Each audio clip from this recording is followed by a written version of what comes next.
Eşkin hesabında boğulan mendim, sevgi denizinde yüzen sen oldun.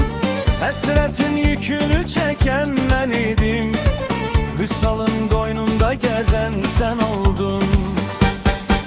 Sen oldun, sen oldun, beni inciden sen oldun. Sen oldun, sen oldun, beni seven de sen oldun.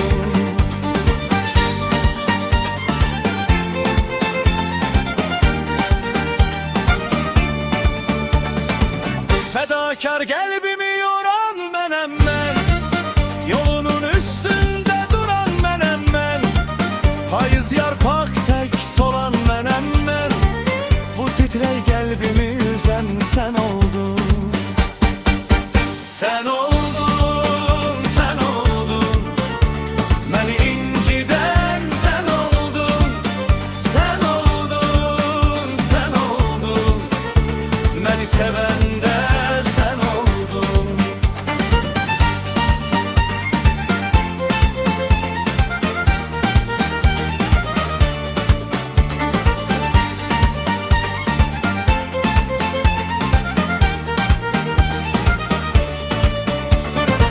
Bir kalbi kırmağı bacarmadım hiç, yaralı könlümü hiç sarmadın hiç.